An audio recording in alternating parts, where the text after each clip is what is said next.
It's time for Security Now. Steve Gibson is here. We'll take a look at the security news. Fortunately, no big panics, but there is a great series of questions, 10 of them from you. Steve will answer. We'll talk more about key escrow and more with Security Now next. Netcasts you love. From people you trust. This is Twit. Bandwidth for Security Now is provided by CacheFly at CACHEFLY.com. This is Security Now with Steve Gibson, episode 492, recorded January 27th, 2015. Your questions, Steve's answers, number 205. Security Now is brought to you by Carbonite. Whether you have one computer at home or several at your small business, Carbonite backs up your files to the cloud automatically and continually. Plus, access your files anytime, anywhere with a free app. Start your free trial at Carbonite.com. No credit card required. Use the offer code SECURITYNOW and you'll get 2 bonus months with purchase. It's time for Security Now, the show that protects you and your loved ones and your security and your privacy online with the guy who knows all, tells all. He has a crystal ball, Mr. Steve Gibson of GRC. Kissing my microphone. It's like right here in my face. Why are you kissing it? Are you happy? I'm happy. Yeah. Hi, Steve. Hey, Leo. It's great to be with you again. Nice to have you.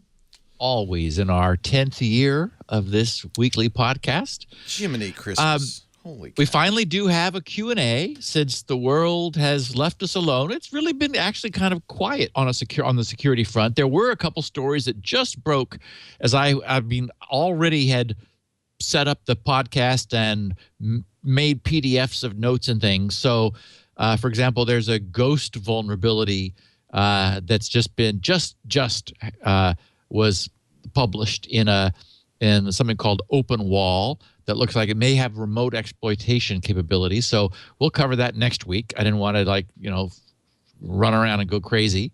Ghost is an open source firewall program? Ghost actually is the name of the vulnerability. We have to give them good catchy names now. So it's that's OpenWall. That. What's it called? OpenWall. OpenWall. Yeah. Okay. Anyway, so we have a Q&A, and I'm assuming that things are going to stay quiet, and we will finally next week discuss the de-anonymization of Tor and what that's all about. I've been calling that DTOR and promising it for quite a while, but we keep having, holidays and New Year's and the Enigma Machine podcast that was very popular. So we'll catch up with a Q&A this week. A little bit of news, not too much actually has happened, but some interesting stuff. And then and we have great questions and some interesting points brought up by our listeners. So I'm going to talk about a new marketplace that's open for Firefox. Google taking a bite out of Apple also. And I heard you guys talking on MacBreak Weekly about some recent Apple updates that I also cover. And a note about Tim Cook and China. And I also heard you mention Vivaldi, which I had a note here about. Yeah. And then and I wanted to make a note to our listeners about the 10th annual podcast awards. They're not getting by me this year. I thought, let's just swamp them. Let's show them what crowd power can do. So, anyway, I'm not a big fan of the podcast awards, but if you wish to win one, you go right ahead. I like having them. Why not? Yeah. One year we won a significant number of them, and they removed us. They were for political reasons. So I just ignore them now. No kidding. Yeah. You can win and not get an award. So good luck. Good luck with that. Wow. Actually, if everybody voted for Security Now, in every possible category, it'd be hard to ignore you, right? It would be hard to ignore. Yeah. I figure security, tech. Wait, I don't think there was security. There was science and technology and education. Yeah. Although I don't know really, we're not we are on an educational podcast, but we're not a podcast about education. So I don't know if there are podcasts about education, if that's what they mean. But anyway, I'm boycotting them. This from now. Somebody tweeted that a new item had appeared under the Tools menu of Firefox. And I was at Firefox version 35, so when I first went to help, and it said, "Oh, they restart for an update," and I was like, "Oh, okay." So I got a 1,000th update or 1,000,000th or something. Anyway, I went up from 35 to 35.0.1, so hardly worth restarting. But sure enough, on the Tools menu is a new Apps item, which simply takes you to marketplace.firefox.com, which is Mozilla's marketplace for Firefox stuff. So it's a store that has lots of free stuff and also some for purchase, featuring apps designed for any device that runs either the Firefox OS or Firefox for Android or Firefox on any desktop. And they just say that it makes finding favorites or new apps easy. And once purchased, you are able to use it across all of your Firefox devices and platforms. So, I'm sort of like in the iOS model. So anyway, I just wanted to point people at that. I'm still, until Chrome solves the tabs problem, I am still over on Firefox. And actually the footprint problem. When I launch Chrome, it just gobbles memory compared to Firefox. So I'm still there over on Firefox and happy with 200 and some odd tabs open. So yeah, I sort of use it as my it's like my messy bedroom of stuff that I want to get to. I have tabs open from reference material that I was using when working on SpinRite 6.1. So that gives you a sense for, Squirrel took over, and we're now like at T plus 15 months of the Squirrel project. So those are dusty tabs, but Firefox is holding them open and knowing that I'm going to get back to them as soon as I get Squirrel wrapped. And in fact, I heard you talking about Squirrel over the weekend. A caller to your Tech Guy show asked about it, and I just wanted, so I'll just, you and I will go back through this. I will soon be demonstrating it. He wanted, as many have, to understand how it would look, how it would work from an end user's perspective. Yeah. And I have to say, I'm still a little bit unclear about it too. I hope I didn't get it wrong. No, it's the one thing that's neat is that you need no browser extensions or plugins. So you just run the Squirrel client once on your desktop, and that registers it to receive any SQRL URLs. And then every browser you have automatically works. So you don't need a smartphone, you don't need a QR code. You can just click on the QR code which the website presents in case you wanted to use a smartphone. But if you're on a desktop, you just click on the QR code and you're logged in. Up pops a little dialogue from the client that is there to make sure you're you and not one of your kids or somebody. There's this new term that I hate. It's called the evil maid attack. In fact, the whole problem with Thunderstrike and Thunderbolt on the Apple is that they've designated this an evil maid attack, meaning that it's an attack that an evil house cleaner could accomplish. It's like, oh, do we really have to call it the evil maid? But I think it's tongue in cheek, but that's, yeah. No, it's like, so it's I did misstate it a little bit. So what I didn't understand is, so if you run the app on your computer, it registers. Is it SQRL://? Yeah. It registers a protocol for Squirrel. I think that's not commonly known, is that there are many different protocols besides HTTP:// The famous one is mail to. Right. You can have a mail to link, and that launches your email client with, like, oftentimes the subject and the to and from and so forth filled in. So if you have this, you download an app, you run it. I presume it generates kind of a unique user ID for you, right? Is that what it does? And then it registers the protocol, the SQRL protocol, You have to keep the app on there, or can you at that point delete the app? No, the app is there to... I think on most operating systems you have to, because it has to run when you... Exactly. Yeah. And so it sits in the tray as a little icon, and you create an identity the first time you run it. And it's sort of the thing where you have to see it to believe it. I mean, the demo has been running. I have it down at the moment while I'm rewriting a chunk of code. But users in our news group have been playing with it for maybe about a week and a half. And one person wrote, he said, Steve, I knew what this was. I knew what it was going to be, but it takes my breath away to imagine that something this simple is also secure, because that identity you create can potentially be the only identity you ever need for the rest of your life. And it just allows you to log in. So, and of course, you're right that the question is, will this get adopted? There was a great blog posting that came to my attention yesterday that'll go public on Thursday, where people are beginning to look at this and get it. And so, my position was, with this concept, I just had to give it a chance. I have no horse in the race. I'm not making any money, as you did say yesterday to that caller. I just couldn't have this and not give it a chance. I mean, it blows Fido away. The guy who designed Fido said Squirrel blows it away.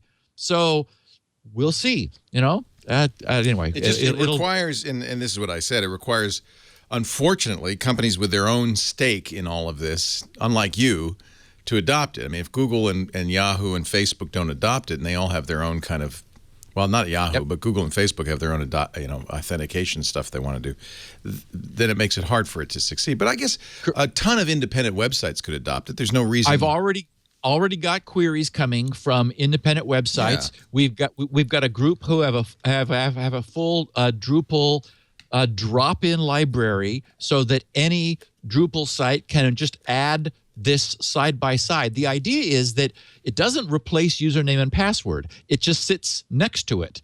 And so there are the way I have felt this would happen is that there are so many sites where they would like you to create an account, but they're just not worth it to the user. How many times have we looked at, seen somebody's blog posting and gone to reply, and it wants you to create an account? It's like your email address and all that, and you just think, no, I've got too many accounts. I don't want to have to come up with another password and username and blah, blah, blah. So that kind of site, or all of those kinds of sites like WordPress, could simply make Squirrel be an option.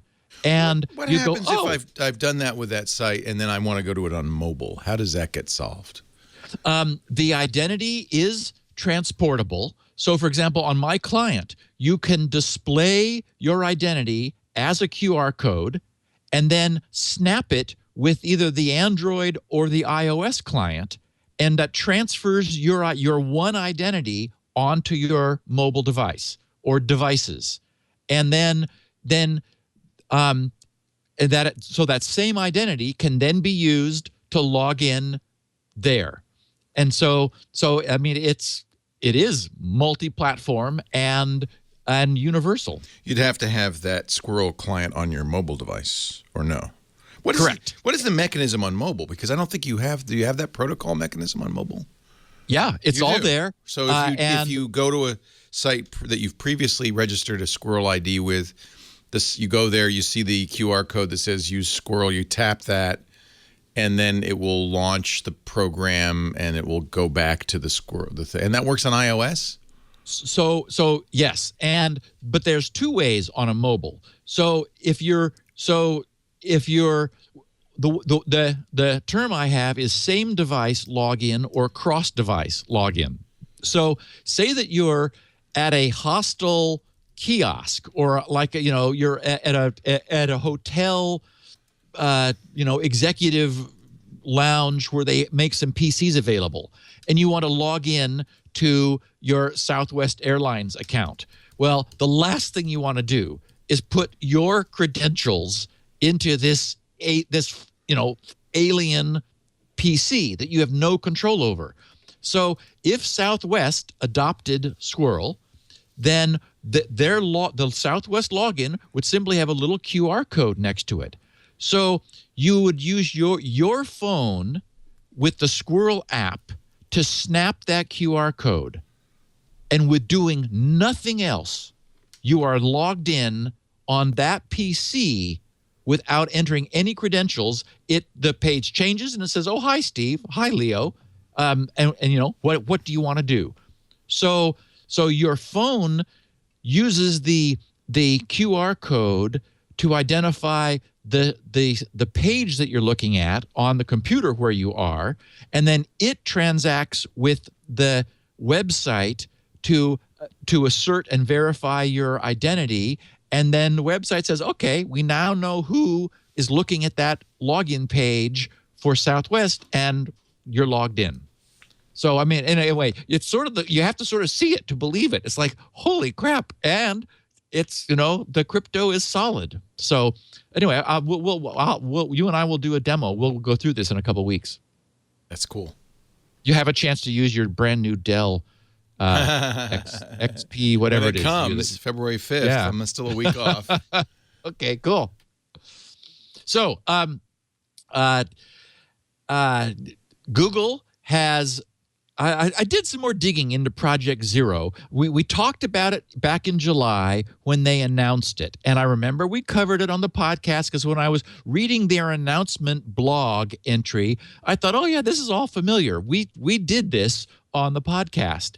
But what's interesting is nowhere in there do they say we're starting a 90-day timer anytime we discover something. We notify, they do say, yeah, that came as a surprise. So, they do say that we will only notify the vendor of the software in whose products we find a problem.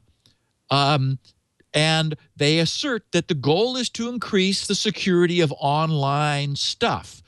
And I did, in digging around, there was an example of a cross-site scripting vulnerability that Google found in their own stuff, which they fixed in, I think, the number I have in my mind is like 17 days from the time it was found to the time it was fixed. So, comfortably less than 90.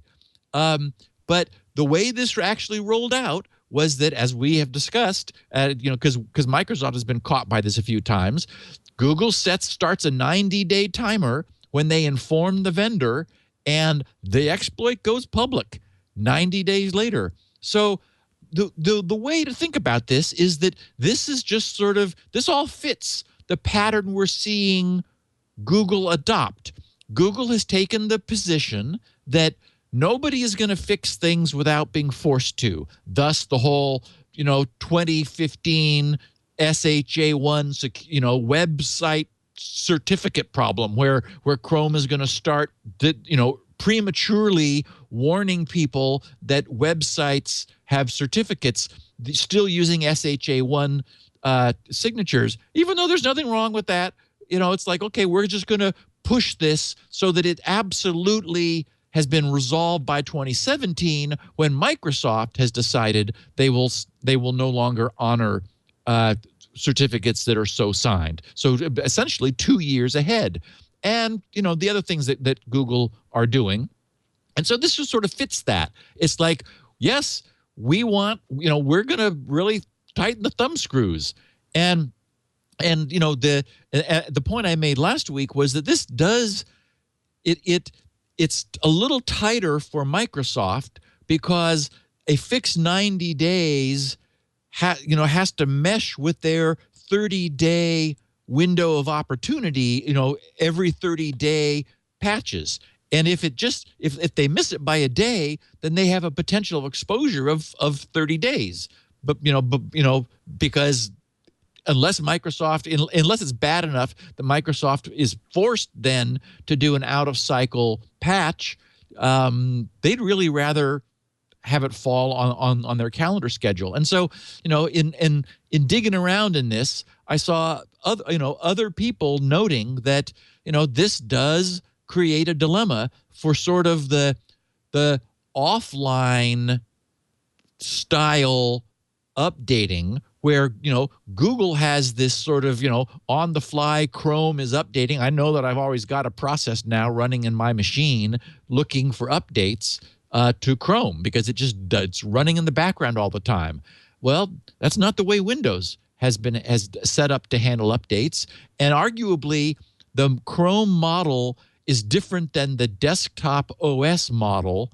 And, you look at the Chrome OS model or the Google OS model, and here we have Android 4.3 and older that apparently not going to get updated with really bad problems. So, there's a little bit of a glass house sort of phenomenon here where Google is in, using the network to update the things that are easy to update on the network, but holding everybody else to a standard that, you could argue they're not meeting. So anyway, the good news is these 3 zero-day, unquote, vulnerabilities that Apple had not patched by the time the 90-day clock expired.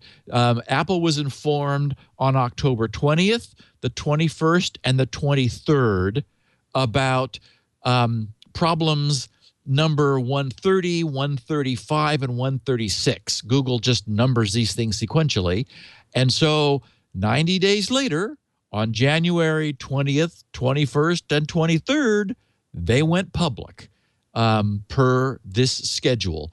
And so what we do know, and I missed the comment on MacBreak Weekly, apparently OS 10 version 10.10.2 is like in beta, just getting ready to happen. No, it's out. It just came out today. Oh, it did? Yeah. Oh, okay, good. Yes, that's what I wanted to ask, was whether that had happened. Yeah. Good. So what that does, it fixes, as far as we know, the Thunderstrike vulnerability, which is there, unfortunately, we're calling it the evil maid access vulnerability, because the idea being that somebody with physical access to your machine could use the Thunderbolt interface, much as they could have always previously used the FireWire. We talked about how that is a, FireWire is a DMA level access, and Thunderbolt gives that same kind of access, although there are security controls that Apple has probably now brought to bear or done some other mitigations. And we also believed that this fix would fix the Google Project Zero vulnerabilities 130, 135, and 136. So although the point I was going to make was that even though there was a window of exploitability, they weren't serious 0 days. They were only exploitable if you already had code running on that machine. And if you have that, then it's like, well, okay, the horses are out of the barn. So it wasn't a big problem, and Apple has probably now closed it. And there is, I did also heard you note on MacBreak Weekly, but I'll say to our listeners, a new iOS update, 8.1.3, and I'm hoping it does actually make iOS 8 more stable, because it's a constant source of annoyance. They're getting there, bit by inch by inch, bit by bit. Yeah. By the way, it's not germane to this show, but I just was handed the Apple earnings reports, and Mac sales were up 14%, iPhone sales up 46%, iPad sales down 18%. So continual tumble in the iPad. I know you're an iPad fan, but people are using their phones with big phones. I don't know if they need tablets anymore. Oh, well, I certainly agree that the phone and the tablet has probably squeezed out the Mini. I have two, and I would not buy them again. Yeah. I would, and the other thing is that I'm a big stylus person, and so I'm excited that Apple may be addressing that issue, because none of them are any good. I have them all, and when I say all, I really do mean all. The active ones, the passive ones, the discs, the rubber nubbins, I mean everything. And the problem is that it seems to be, from an engineering standpoint, unless you give it a strong enough signal, whatever that means, just generically, there's a long latency. Like it knows that it doesn't have a strong signal, and so it inputs a big smoothing filter, which creates a smooth result, but with a lot of lag. So, and it's really unnerving. Well, and in fact, a long lag smoothing filter means you can't go fast because it won't catch up with you. It's not like it's going to follow your path.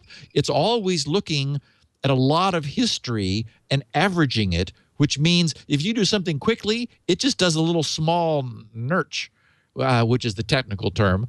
And you don't actually get what the path that you followed. So you have to go really slow if you don't have a strong signal. If you do have a strong signal because you've got a big, something big on, and capacitive on the screen, or something active, stimulating the screen, then it's better. But none of it is any good yet. So I'm really, if we had, I always pronounce the company Wacom, but you guys are saying Wacom, as in whack-a-mole. So I guess maybe, I guess that's the look. Somebody sent me a video where they say how to pronounce it.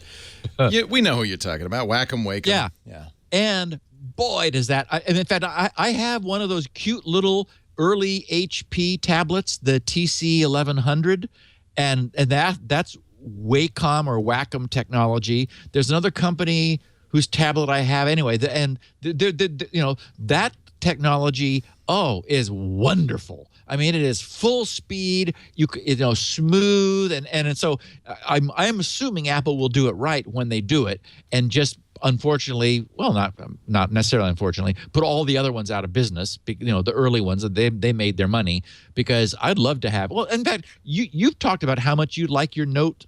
Your Note tablets. Yeah, which has a Wacom digitizer in it. Yeah. Yeah, and it just works. The thing that's missing on the Apple is, I didn't know about this lag thing. That's interesting. But the thing that's also missing is, that probably has to do with palm rejection and other stuff. But the thing that's also missing is pressure sensitivity. So this will be interesting to see.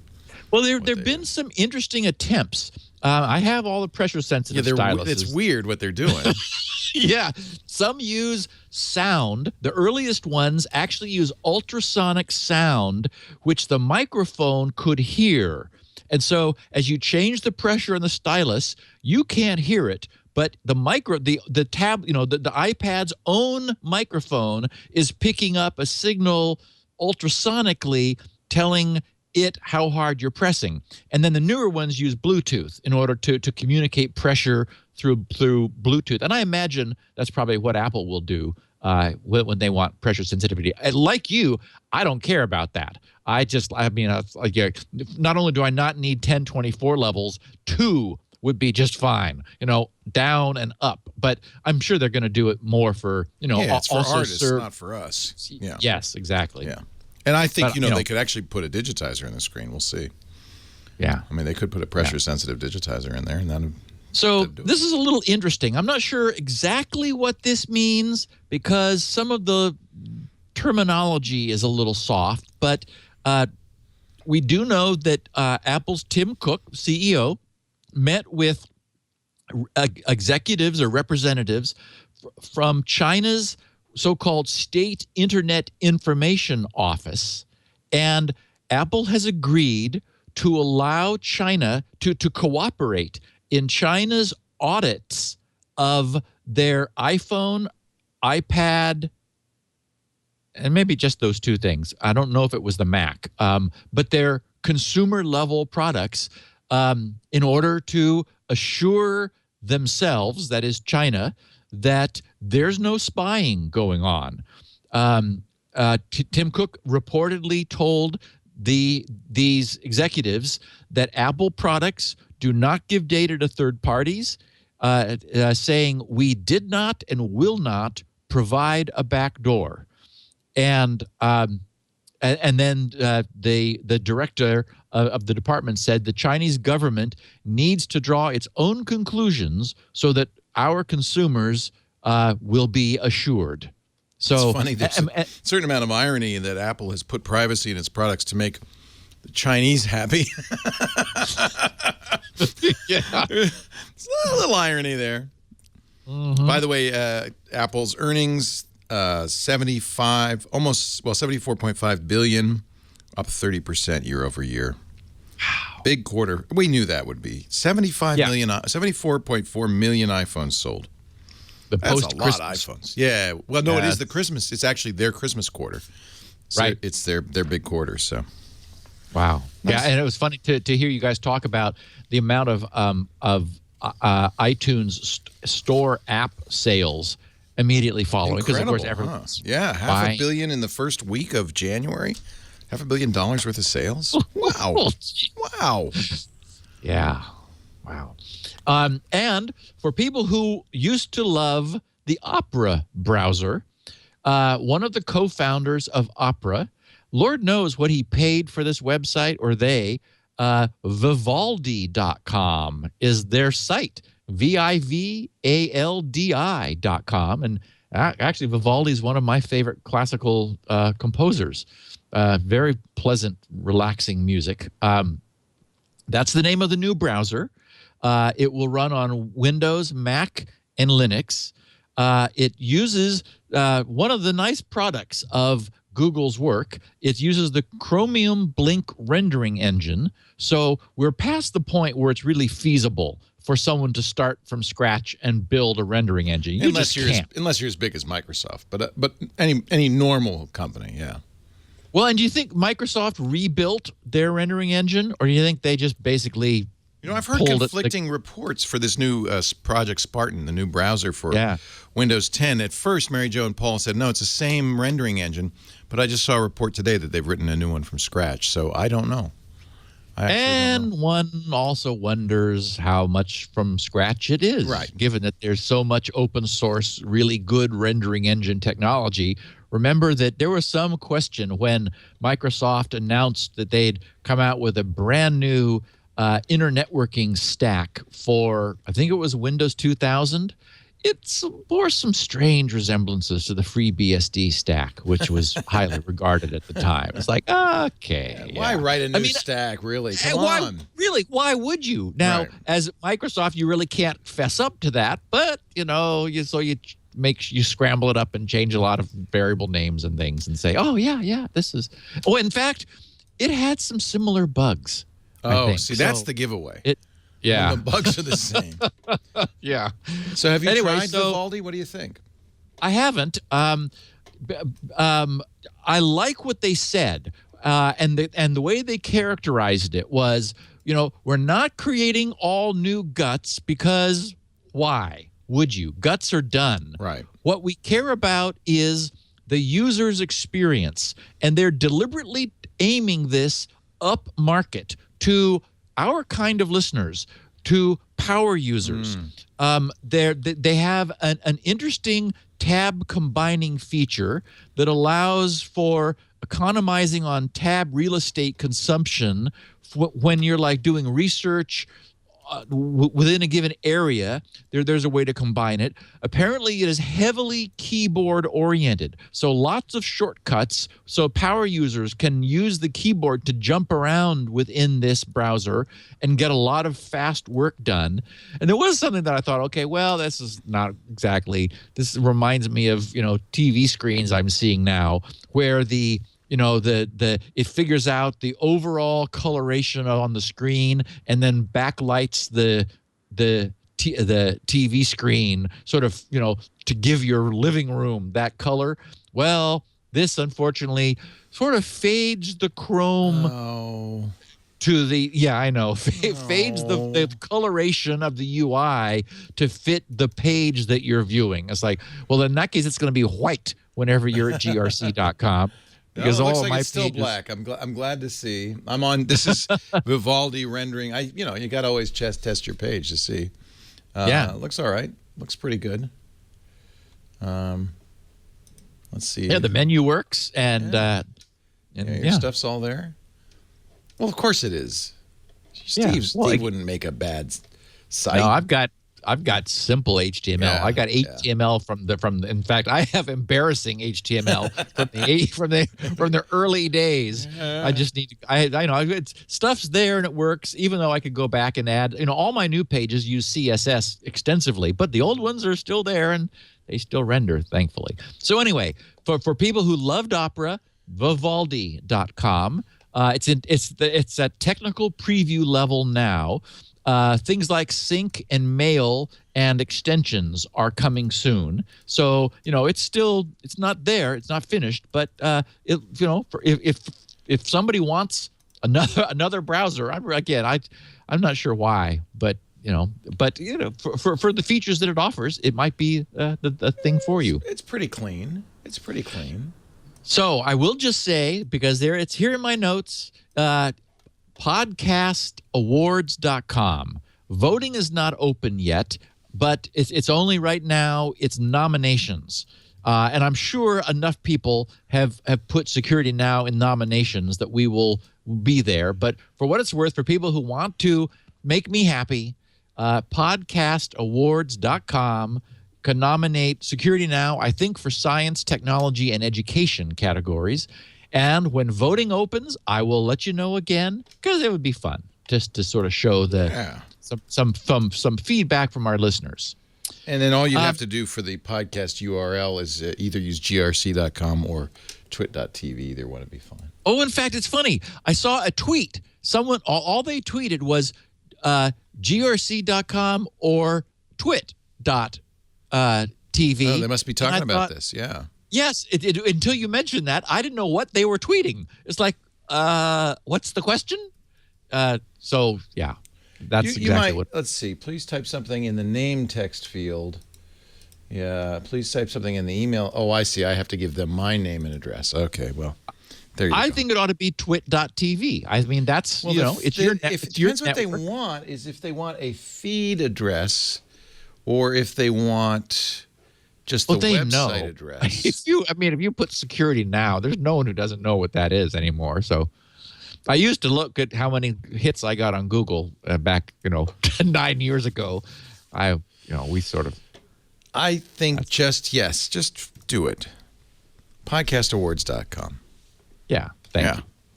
So I just wanted to close the loop and note that people who watched Automata that I referred to a couple of weeks ago really liked it.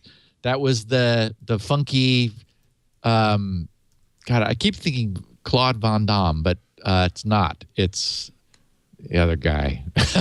I can't remember. Anyway, interesting robots and sci-fi that you'll remember I said sort of was haunting. It had me thinking about it for days afterwards. Bunch of people did watch it and loved it. So I have another suggestion. What's happened is that with all this Super Bowl stuff, my normal Sunday program has been wiped out for the last few weeks. So I've been poking around my Amazon Fire TV thing, looking for something to watch. And so I've been seeing things. I've been watching things I normally wouldn't. Another movie that just came out, starring Ethan Hawke, is Predestination. It got a 7.5 out of 10 on IMDb, which is pretty respectable. Rotten Tomatoes gave it an 80, which is surprising, and Metacritic gave it a 68. It's about a little over an hour and a half long, and it's based on a short story, as are many good sci-fi movies, by Robert A. Heinlein, of course, a famous classic sci-fi author. And it's funny because I didn't know that he'd written it until it was scrolling through the credits afterwards. And I sort of thought, okay, because if you've read much of Robert A. Heinlein's stuff, it's absolutely written by him. It is a extremely complicated time travel story that where when you're done, you're like, whoa. And then the fact that it was contrived, you kind of can forgive it because that's the way Robert's stuff tends to be. But it was a good piece. I mean, a very convoluted, paradox-filled time travel story, exactly the kind that he would write. And it's a movie called Predestination. So I liked it, and I think our listeners will too. So a little heads up and thumbs up on the sci-fi front. And just yesterday, on January 26th, a Bruce Young, whose title is Department Adjutant at the Oregon's Department for Disabled American Veterans, sent email to Sue because he didn't have another address with the subject, SpinRite is a great product. And he wrote, I'm a computer professional, and I've owned the current version of SpinRite since version 2.0 for my home PCs. And he says, parens, yeah, I'm that old. It's like, hey, Bruce, it's all right. I wrote it. So You were there since 1.0. I'm at least that old. And he says, I've restored several dozen dead, in quotes, systems with this invaluable tool. Most recently, a 4-year-old HP laptop that would hardly boot. And anytime a check disk of my PC supposedly fixes, he has in quotes, a drive, I run SpinRite on it, and the problem goes away.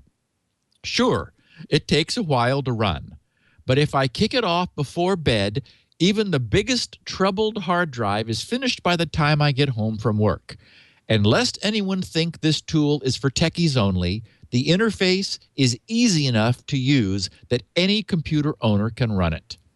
Anytime you need a beta tester for a new version, look me up. I'm ready. Thanks. And Bruce, thank you for shooting that to Sue. She sent it to me, and I get to share it with our listeners. Isn't that nice? We're going to take a break. When we come back, we got questions. Steve's got answers. Our Q&A 205 in an ongoing series. Wow is right. Well, when you've been doing this for 10 years, you know. Yeah. Our show today brought to you by Carbonite Online Backup. When it comes to data protection, Carbonite means business. Whether you have one computer at home or several in your small business, there's no better place to go than Carbonite.com for backup. Plus, you can access your files anytime, anywhere with the Carbonite apps, free on all the platforms. With Carbonite, all your computers, all your servers, all your external hard drives will be backed up to the cloud for you automatically.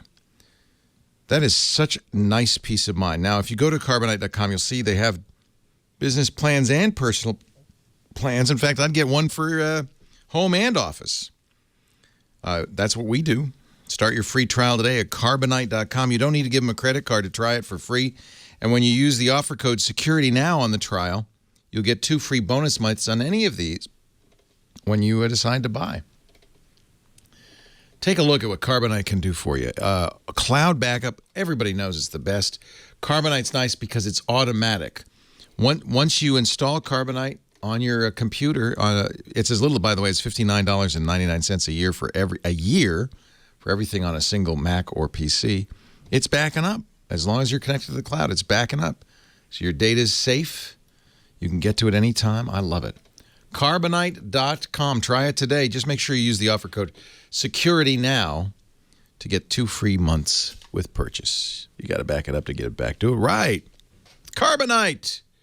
We have no backup for you, Steve Gibson. I don't know. I just realized we ought to put you, clone you somewhere on the Carbonite cloud in case we lose you. Yeah, I would like to be cloned just so I can get more done. We need 2 of you. Yeah. So, but then the problem is then we would argue because we would both want to be doing everything. So I don't actually think that would work because my biggest problem when I had more employees and like a development group was that they were getting to have the fun of writing the code. And I was sort of, the puppet master. And I don't want to be the puppet. I want to, Wait a minute. You want to be the puppet, not the puppet master? Yeah, I don't want to be a puppet master. I want to do the work. But, cut the strings. And I see. You don't want to do the management stuff. Oh, I don't blame you on that. God, that's right. That is no fun. That is a thankless task. But see, you didn't do it right. The whole point for me of getting a staff was so I would do the stuff I liked.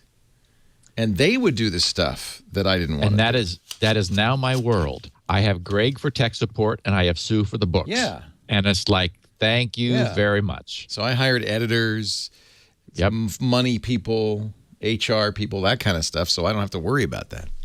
Yep. Anyway, we got questions, you got answers. Now I've installed the Mac update. Now I'm rebooting the machine. Let me pull the questions up here. Question 1 from Jay McGee in Washington, D.C. He wonders about this Elaine transcription service we use, Steve. Mr. Gibson, I have a need for a transcription specialist for a few videos. Could you forward me to your transcription specialist so I could send some business her way? Thank you. So we talk about Elaine all the time. Elaine Ferris. Elaine Ferris. Now, her contact information has changed over the course of this. I just found her by Googling, like, I don't know what, audio transcription, and there were a few there, but hers was the only one that had an online form that I was able to sort of fill out and ask a question, and she got back to me, and then I found out, not only was she a transcriber, but she was the transcriber. I mean, she like transcribes medical conferences where all of the terminology is like she gets it correct. And she heavily uses Google to like research things. I know that because every so often I'll get email back from her while she's working on the transcription saying, okay, you said this and you and Leah were talking at the same time. And this is, at this hour and minute into the podcast, what was that?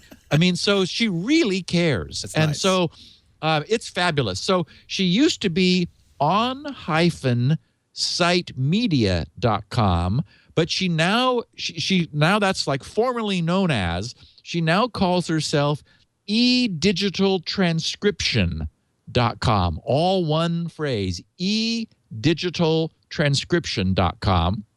So that's where you can find Elaine. All that online stuff is still there. So you can send her email, you can click on a form and fill it out. She has a .mobi version, so edigitaltranscription.mobi for her mobile version of the website.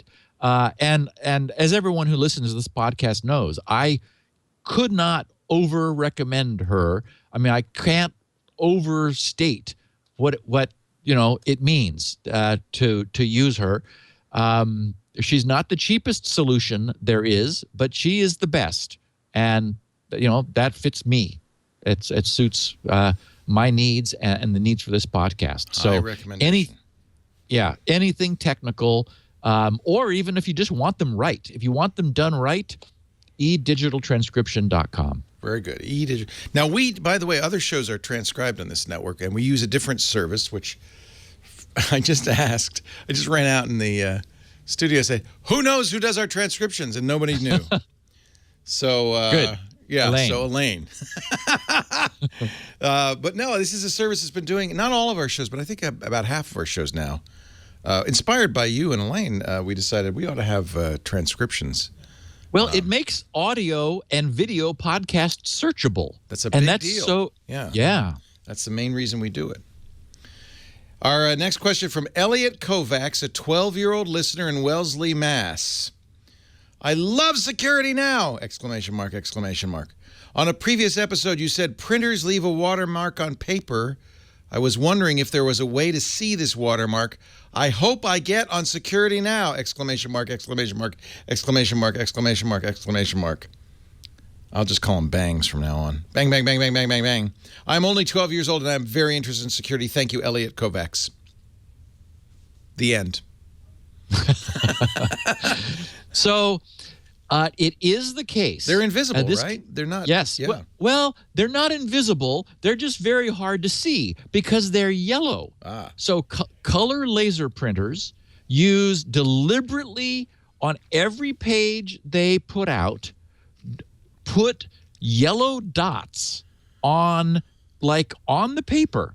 And the problem is you have to get a jeweler's loupe and good illumination and just sit there, looking for yellow dots. I'm not sure that a scanner unless it was maybe a very high-resolution scanner specifically looking for isolated yellow dots could find them. But the point is they're just not visible to the naked eye. The resolution of today's color laser printers is so high that the dot is very small, and yellow is just not that different from white. So you have to just look for them. But if you do, you will find them.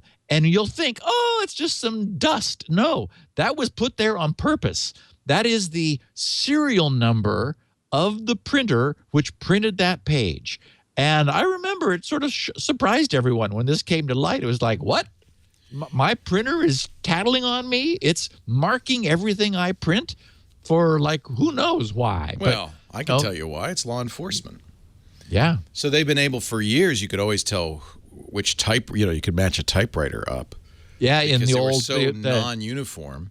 Right. A mechanical typewriter, you're right. Every single one, very much like a fingerprint, would have slightly different characteristics. So I'm sure when laser printing became popular, law enforcement went to the companies and said, hey, would you mind just putting a serial number on there, invisible, just in case? Yeah. What can you do for us? I don't think there's any harm to that. If you Google a laser printer watermarks, you'll see close-up pictures of the yellow dots. But I suspect law enforcement knows exactly where to look and how to find that, right? It's probably on the same place on the page and all of that. Exactly. And our podcast, our transcription service, oh, no, I forgot. I think it was Rich Hall at Perfect Security does the other podcasts. I don't know what the story is with that, but there you go. He's our transcriptionist for the other shows. Question 3, an anonymous listener wonders, how do I get started in crypto programming? Well, first part's right, anonymous, good start. I'm interested in crypto programming. I just don't know where to start since there are tons of tutorials on the web. I don't know where I should focus, which algorithm. I'm asking if you could point me in the right direction to somewhere I can learn how to program crypto properly. Thank you. So the guru is Bruce Schneier. And I say that because he not only understands it, but he's a good teacher as well. And behind me, I am, let's see, nope, right there. That is a copy of the book. That's the one you want. It's Bruce's first book, Applied Cryptography. Wow. I pulled it off the shelf and literally somehow it acquired dust, even though there's a shelf right above it, and dusted it off and just sort of flipped through it again to make sure that's the one I wanted to recommend. And oh my goodness, it is so good. So Applied Cryptography by Bruce Schneier. That's the one. Now, he's done several since. I think he did an Applied Cryptography, and he did something about secrets and lies or something. He's done some others which are sort of more about the environment in which crypto is used, and Applied Cryptography is a little more of a cookbook. But this is the one. You want Applied Cryptography because it is soup to nuts. It is across the board. It shows diagrams of all the algorithms, talks about hashes, talks about ciphers, symmetric and public key. I mean, it is sort of the introductory Bible for somebody who wants a good foundation in crypto. So I recommend it without reservation. It's not inexpensive, but if and so I'm sure there are tutorials on the web that are free. Maybe they're worth what you pay for them. In this case, it absolutely is. That's the book. And, of course, Bruce is still very active talking about security and crypto. He's got a great website, Schneier.com, Schneier, I think, .com. And, we refer to him, Schneier on security. We refer to him all the time. He's just a great guy. He's been on Twit. And he does a great blog, and I'm seeing him catching a lot of media now. I'm seeing him being interviewed on. Yeah. I just think so highly of him. And if you click his books link, you'll see all his books, and you can buy the books directly through him, get him a little extra money. But Practical Cryptography is there. Still, it came out in 2003, but still on... Wait, but that's different than Applied. Applied, not Practical, Applied. Yeah, there it is. It's that dark red 1996, yep. Available on Amazon in hardcover and paperback. Get it today. It is just really, really good. It is a great book. And it's in the C, so you actually get code there, right? There's a lot. There's a lot of code toward the back of the book, but mostly, again, it is completely readable and understandable. It's what you want if you want to just learn. And it's funny because we've talked about how slowly this stuff moves, even though that book itself was written some time ago. The edition I have is the second edition. I don't know if there are more recent editions, but everything is still germane. I mean, because this stuff moves pretty slowly. So that's the one. Applied Cryptography. I was looking for my copy. I have it here somewhere. Not that I would understand a word of it. 1996 is the second edition. Still good. It really is. Oh. Question 4 from Michael Zimmerman in Sydney. He's not alone in asking this about extra keys and all of that. Hi, Steve and Leo. Just finished watching Security Now 491 with your explanation of how, if mandated, a government backdoor could be provided using additional public keys to encrypt the random key used to encrypt the payload. This all makes sense, and I think we've seen the same idea used to provide the ability to change mastered passwords or provide temporary access, such as application password access. My concern, among several, is this is impractical to implement. Let me put this up on the screen because it's such a long question. I want to let you all, at least those of you watching on video, read along with me. Read along. Yeah. You've described the problem using iMessage as an example, but any legal crypto software could be inserted here. I want to send my message to Steve and Leo, and maybe the message is hi, or maybe it's my copy of War and Peace.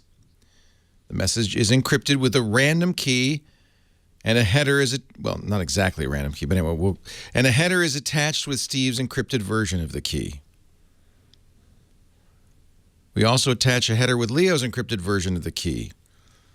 Now, the government insists on access, so there's another header attached. The problem is, who is the government, and how will the software know? I'm in Australia. Steve is visiting the UK Prime Minister, Mr. Cameron. Leo's on a cruise. This is very accurate. Currently passing Korea and China. According to Google, there are 196 countries in the world. Maybe I should have asked how many governments. We know that every one of them will want to be in on the action. The list of additional headers will spiral out of control, just like the list of CAs, any one of which can be used to decrypt the payload. Which one of them will be the weak link? Maybe the what's the name me official with a gambling debt open to offers from anyone. And if there were only one additional header key for the central controlling government body, who would administer that body and who would deal with all the countries requesting to decrypt the header? Sure, my house is safe, and I have a front door key, but my house has 196 separate front doors. All the best, Michael. He's describing one possible implementation, not necessarily the one that would be involved. Correct. And in fact, we'll wrap up this with question 10, where I'm going to submit what I imagine would be the actual implementation. But I included this because many people were a little thrown off by this last week. So I wanted just to make it clear that my intention wasn't to suggest that this is the way it would be done, but that doing something wasn't weakening the crypto. That was the entire focus, was to say that there are, I guess there are two meanings of the term backdoor. It can mean that the cipher is broken, that doesn't have its integrity in a way that most people don't know. And so that its lack of integrity, very much like a broken random number generator that is subtly broken, but no one can detect it, but the people who know about the way it's not quite as random as we want, they're able to leverage that fact. That's a perfect example of a defective cipher backdoor. And so I wanted to make that distinct from the concept of the way multiple keys can be and are being used to create, essentially, as Michael does say, multiple front doors that you can, it doesn't require weakening the crypto in any way to create a means for something like mandated decryptability of content. So anyway, I wanted to clear that up because many people responded as Michael did. I just chose his from among a bunch. I wasn't saying that I expected this would be the implementation, but just that there could be an implementation that actually didn't weaken the cipher. Although you could argue, and as we brought this up last week, when you tell somebody a secret, it's not a secret anymore, right. Even one person. I mean, you don't have to look too far to find the actual NSA technology, which is in use today, called Skipjack, which is a key escrow system designed to do exactly what they want. Right. Well, I think talk about that later. Going to question 5, John T. in Queensland's sunny coast doesn't think there are trivial true positives. See, in 489, a sysadmin explained they allow malware to enter their networks and then hope that host-based AV will clean up the damage. Well, that guy's crazy. Having worked in IT InfoSec for over 20 years in both management and admin roles, my first policy rule on any corporate proxy is to block executables, period. No executables ever. That, in conjunction with the proxy-based AV scanning, will block the majority of known malware at the gateway instead of allowing it to be picked up and addressed by the host. If the AV signatures on a host can detect the malware, then it's likely that a proxy would also be able to do so, as they tend to be more powerful, have multiple AV rule scanning engines, and be more current than the hosts. Indeed, this process has become more difficult over the past few years as sites move to SSL, where an enforced man-in-the-middle is required by the proxy to break open SSL traffic and scan it for executable malware content. But it's the only way for corporate networks to remain safe in this century. Regards, John, a long time listener.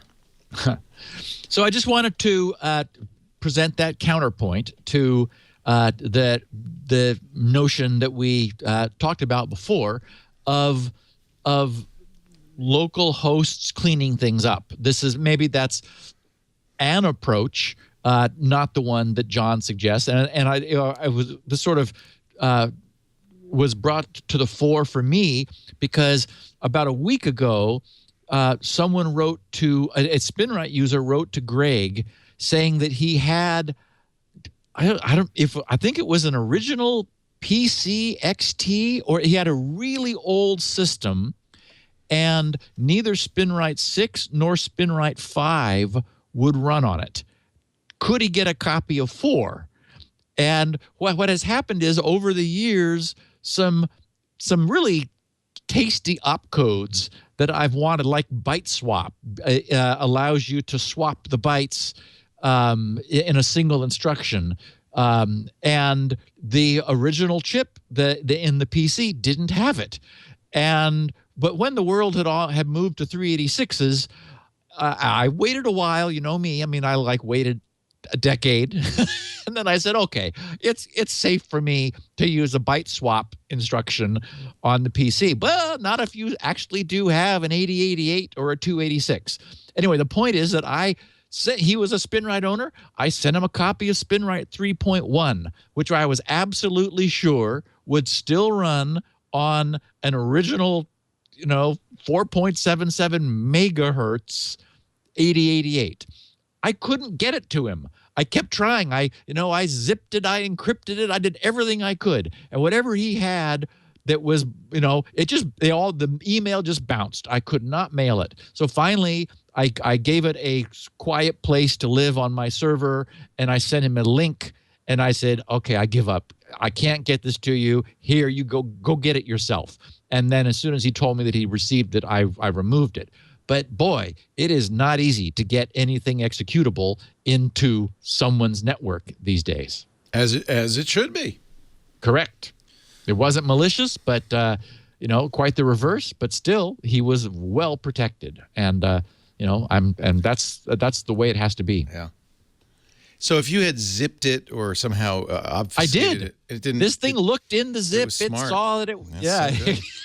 I did. It's well done. I even zipped it with the password, and it's like because that's supposed to encrypt it so that you can't see. But maybe it looked at the table of contents. I don't know what it did, but anyway, it's I know still. what you could have done because nobody would do. If you base 64'd it, if you encoded it, it would just look like random text. Then paste it into the message and say unbase 64 this, and you'll find it executable. That would have worked.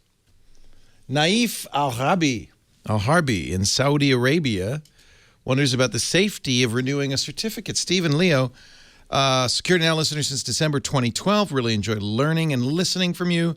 I am wondering, is it safe to renew a certificate rather than requesting a new certificate?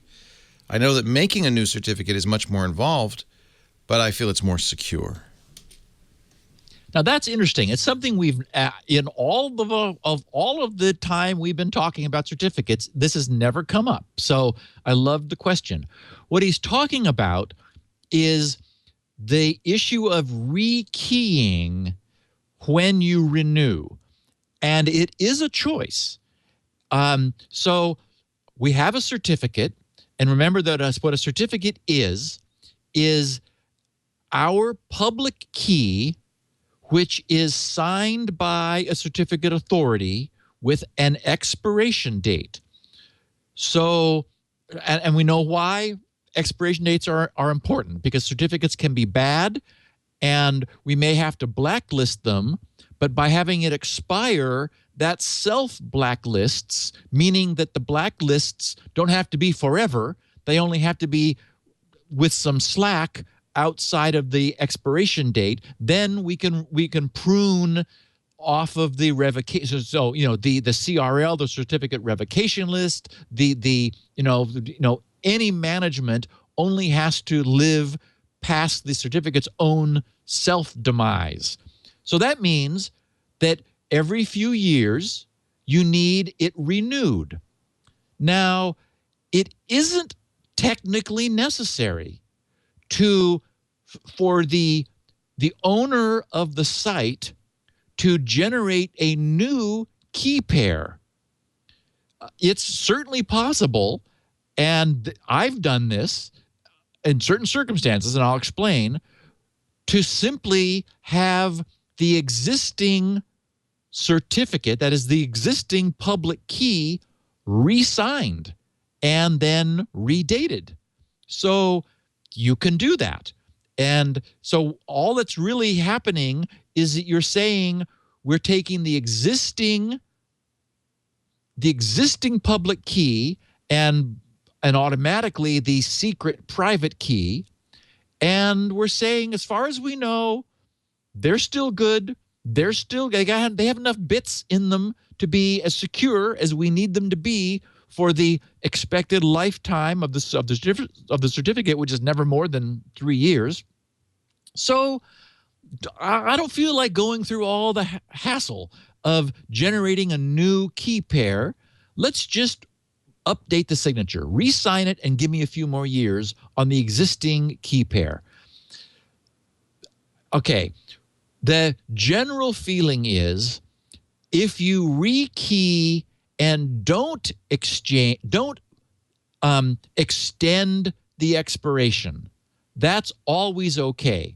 And there are ways you might want to do it. For example, I recently rekeyed my certs and brought the expiration down to the end of 2015 because I want to stay with SHA-1 to help people get to grc.com, because you can only get to my website in any way now over TLS. So I rekeyed it short, and I did I re-signed. I had DigiCert re-sign my certificate with a tighter expiration using the existing key. I didn't rekey the cert.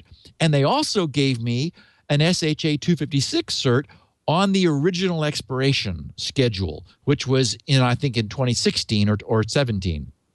So the idea is you can say that's entirely reasonable, because then the time horizon of your original public and private key pair hasn't been extended.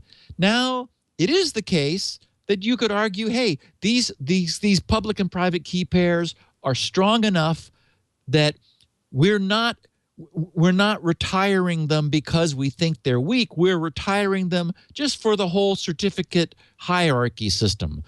I think it's probably wiser, just as a matter of practice. It's only every couple years to have your server generate a new public key pair, so that, the danger would be that somebody could be working away in the background trying to factor your public key.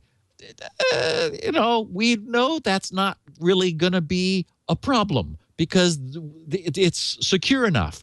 But the effect of rekeying is to take that public key out of service at the same time that you renew your certificate with a new expiration date, thus foiling any background long-term project of trying to crack your key, which, again, no one's really worrying about because we got way more strength than we need. So it's sort of a toss-up. For example, say that you had a blogging site with low value to security. You were just going SSL or TLS because you wanted to, but there were not hugely valuable crown jewels being protected.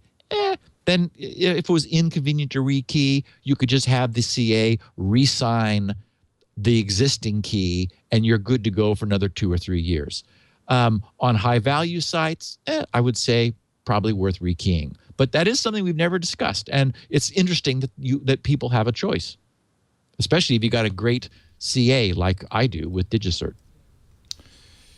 Lee Whitfield at 32.924.112 negative 96.765.4598, which of course some of you may know is Dallas, Texas, offers additional insight into CryptoWall 2. Steve, great show. Sadly, I sometimes just don't have time to get to the episodes for several weeks. This is one of those occasions. Episode 489, you discussed CryptoWall 2. I've had the chance to conduct forensic investigations on these systems and have something additional to share. Either way, CryptoWall is becoming more and more difficult to stop from propagating. Yes, you can get CryptoWall from clicking on links in your email, from specially crafted PDFs and Office files. But there's an additional reason this iteration is so bad. You don't have to click on anything for this to run. The guys that made CryptoWall 2 were able to distribute it via ad networks, including Yahoo's own ad platform. If you have a web browser that allows the auto-playing of Flash content, and you happen to visit a perfectly good site that happened to contain a bad Flash ad, you could become infected. And on top of that, to avoid detection and discovery, the keys are issued via servers on the Tor network. This means it's difficult, or virtually impossible, to track these people down. Wow. And so again, we know that there are two essential, mitigations. One is there's no substitute for using a sponsor of this podcast, who you were talking about a few minutes ago, Leo, getting yourself backed up. Because if this thing gets into your system, all the files you care about are encrypted, and unless you have a current backup, you will be paying somebody to get your files decrypted. The good news is they're pretty good about doing it because they want the reputation of you pay them, you get your files back. So from the things I've been seeing on the internet, it's like, they'll go to extremes. I've even seen situations where somebody, for some reason, is unable to provide them their money, or the money transfer didn't work, and they established a dialogue with these cretins and were able to get compassion from them, at least to the extent of arranging for them to accept the payment. So the first is, there's no substitute for having a backup of the content. And as we learned, I guess it was last week or the week before, a non-admin user can get recovered from Windows' own prior records of the changed files. So if you are running as a non-privileged, just a regular or standard user, then CryptoWall is unable to because it runs as you at the time of the infection.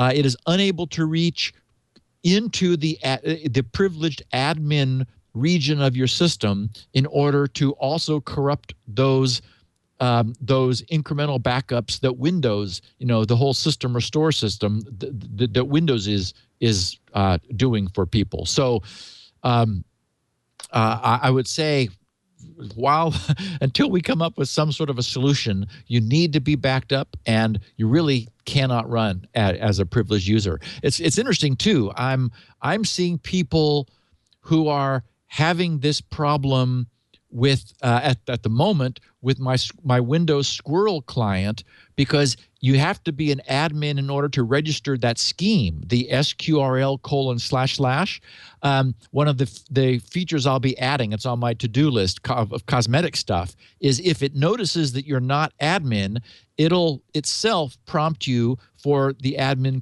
well, actually, it asks Windows to prompt you for the admin credentials so that it can briefly upgrade you in order to get permission to register that scheme. I did the same thing with that freeware, Securable. Securable had to have admin privileges in order to install a driver in order to access the chips registers to do the stuff that Securable does. And I had it. It prompts you. It has Windows prompt you for the credentials in order to give it permission. So the good news is people are hitting this problem because they are running as a non-admin account. That's a problem you want to hit because you want to be running non-admin.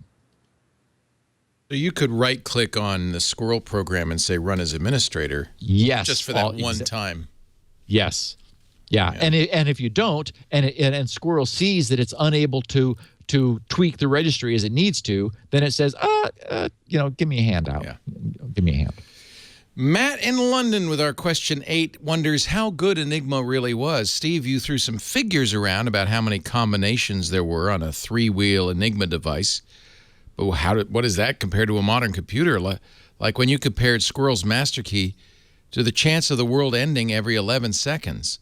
How long would Enigma take to brute force on, say, a Pentium 100 or a 2 gigahertz quad core? Well, in fact, they built a mechanical machine to do it. Well, yes, the Bomba was a mechanical machine, and far slower than any electronic computer would be. Vastly slower. Yeah. And many people wondered, how does Enigma's cryptography compare to contemporary crypto? And unfortunately, I mean, it was good for World War II. We would cut through it like butter. I mean, just not even a sneeze. Current crypto technology would just laugh this off, wouldn't even pause to crack the Enigma cipher. We've come so far.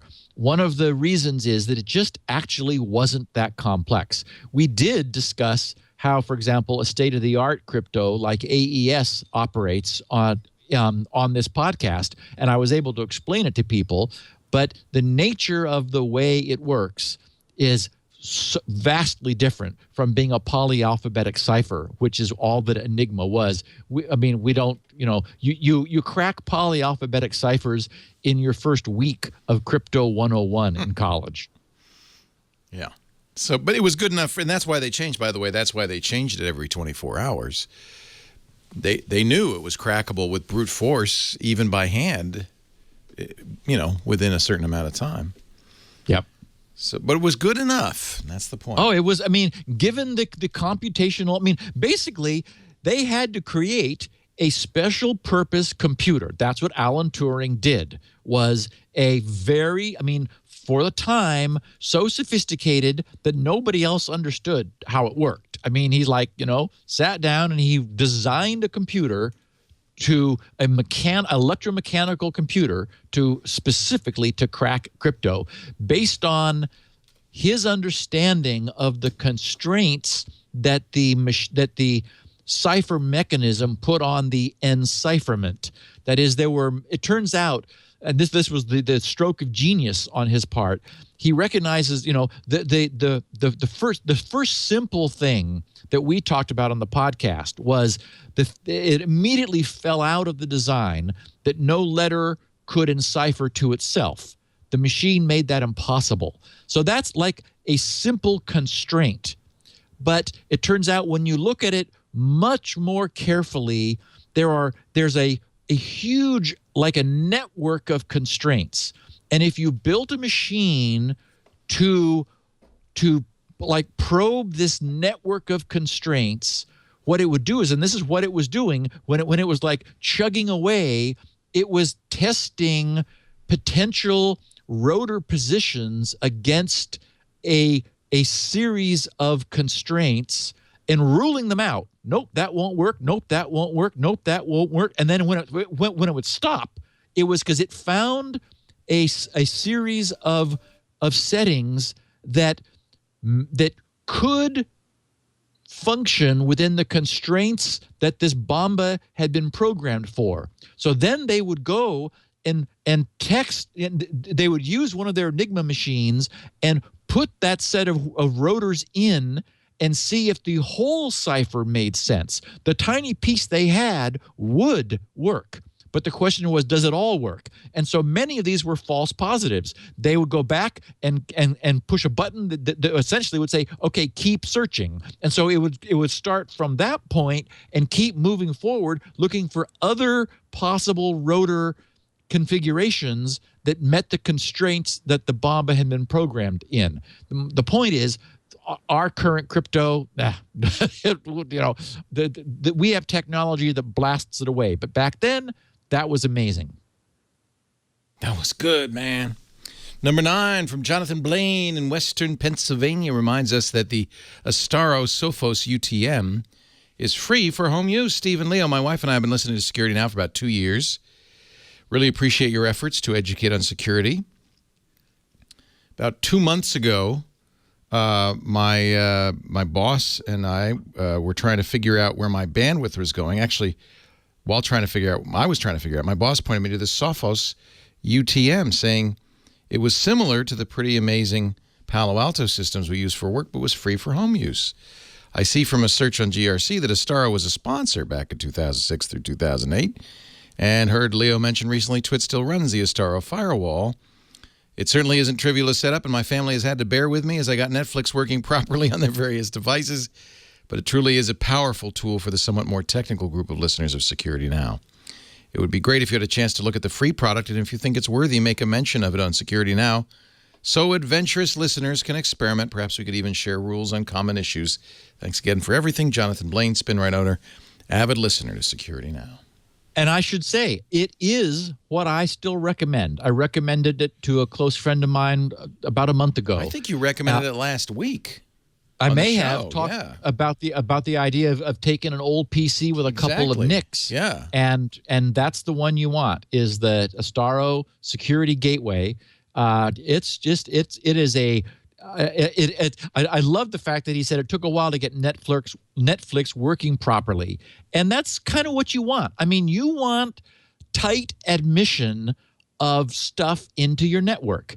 And it's we know that NAT boxes, routers, do sort of a good enough job for most things.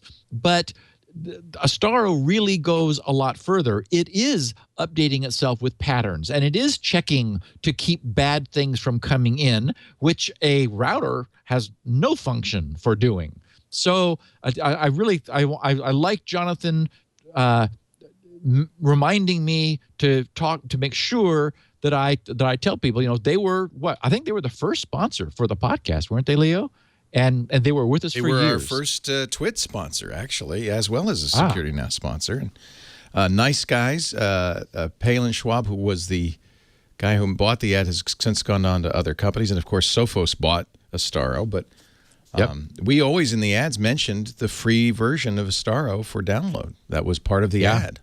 I'm glad to know it's still there, and it is, stick it on an old PC with a couple of network interfaces, and and look forward to having some fun pushing. It's got a lot of buttons and switches that you can flip. And we do use Astaro UTMs throughout the place, and it's really been great. It makes me feel fairly secure. We don't, we're safer than Sony.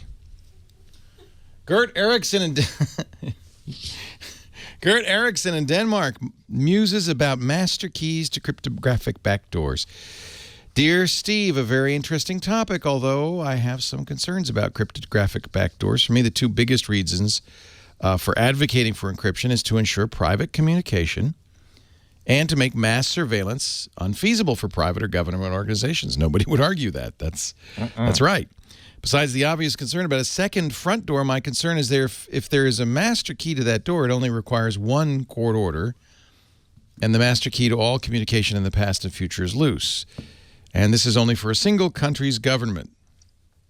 This is not a very pleasant thought, particularly for a non-American like me. Also, I don't know if that's true, but I'm sure Steve will address this. In order to avoid this, I suggest that the second private-public key pair is generated individually for each user account, and the private key is stored by the service or app provider, Apple or Google. Then a court order will only reveal this account's communication and will not be a general master key to everything. I will very much like to hear your thoughts about this. I know there is some difficulty to generate, store, and manage individual public-private key pairs, but the alternatives are much worse. Thanks for a brilliant podcast. Gert Eriksson, Copenhagen. So I promised that the last question would address this, and this is the question. If you've looked at Skipjack, right?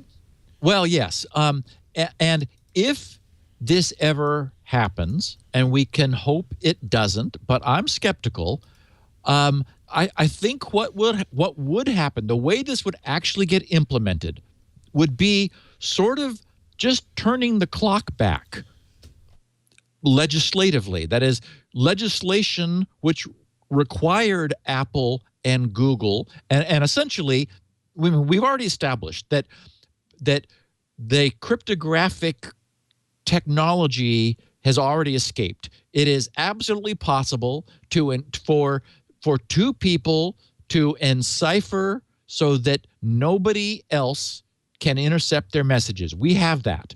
But what would happen legislatively is that companies who were selling products that employed cryptography would be compelled to be able to respond to the FISA letters, compelling them to decrypt specific communications of their specific users or customers. And that they can do. All Apple would have to do would be to maintain a master key and add that to every iMessage, just as right now they provide keys to the recipients of iMessage. They would add their key so that they would be sort of a ghost recipient. And so this doesn't have to leave Apple. It doesn't have to be governmental. It does. I mean, it's not. I didn't mean to imply that any specific sort of structure when I was talking in broad generalities before.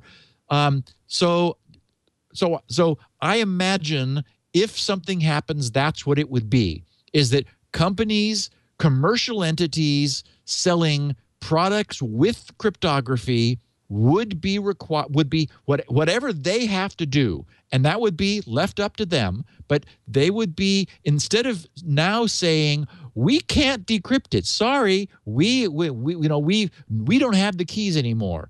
Legislation would say, that's not good enough. If you're going to be selling crypto products, you need to be able to respond to specific orders to decrypt specific communications, and they could do that. And so we as consumers would know that rather than having things the way they have been for the last year, where Apple is like, okay, we can no longer crack your phone open. We're explicitly saying we can't do it. Well, they used to be able to. Now they can't. And they may be forced to do it again in the future. Okay. And that's, I imagine that'll be the way you don't it is. have to guess how it would be implemented because it already has been implemented by the NSA in this algorithm called skipjack, which is now, since 1988, public. And you can look at it and see how they implement it. They use a key escrow strategy. And in fact, skipjack is in probably every TV manufactured today. So just so you know. Yeah, the idea being that it'll be the practical way for this to happen is that the entity that is selling a product that uses strong crypto will have to somehow, if such legislation happened, they would have to be able to respond, not that we cannot decrypt, but, okay, here's the data that the court order required us to turn over. They would have to, be able to comply with those orders. If legislation happens, that's probably the shape, the shape and the form. Yeah. You could also require that whenever a key is generated by any of these products, that a second key is generated, which is held in escrow by a third party, not Apple, not the NSA. Then that key can be turned over only on court order, that kind of thing. There's, if you think about it, there's ways and ways to do this. I don't think that'll happen. I think it'll be the way I don't think any of this will happen. That's all I'm saying. This is the way I think it'll happen. All right. It's just, it's basically just sort of turning the clock back a year. It's sort of the way things were before. Right. That'd be the easiest. Yeah. So we'll have security. It raises issues because then private companies have access to your stuff. So a better solution would be to have an escrow system. That means that the private company, neither the private company nor the government has access to it without court order. Yeah. Good point. But you know what? I think this is all pie in the sky. There's no political will to make this happen. Please, let's hope. Well, I don't know. There's, it's the argument, can we allow terrorists to have communications we cannot intercept? It's, that's a tough one to, and then of course they yank out all the, the pedophiles and all that. It's like, okay. Steve, 10 and 10. Nice job. Yep. Once again, 100%. Steve Gibson is at grc.com. That's where you'll find his great program, SpinRite, the world's best hard drive maintenance and recovery utility. You also found details on SQRL and all the other freebies he gives away all the time. He's always working on something new and interesting. Lots of information there. And, of course, 16 kilobit audio of this show and transcriptions as well. grc.com. If you have a question for our next Q&A, a couple of shows from now, you can go to grc.com/feedback, or you can tweet him because Steve's also on Twitter at SGGRC. And if you follow him there, he always puts up lots of great stuff, and anything with at SGGRC he seems to respond to. So, that's another way to ask those questions. You will find full audio and video versions of this show on our website, twit.tv/SN, twit.tv/SN. And, of course, wherever podcasts are aggregated. After 10 years, there's pretty much, I can't imagine of a podcast client that doesn't have security now. But you can always search for Twit, and you'll find all of our shows. Thank you, Steve. Appreciate it. Leo, a pleasure. Talk to you next week, and we'll do DTOR, how to de-anonymize the Tor network, which was built specifically to provide anonymity, but it doesn't quite do it as well as we were hoping. That's it for Security Now. Security.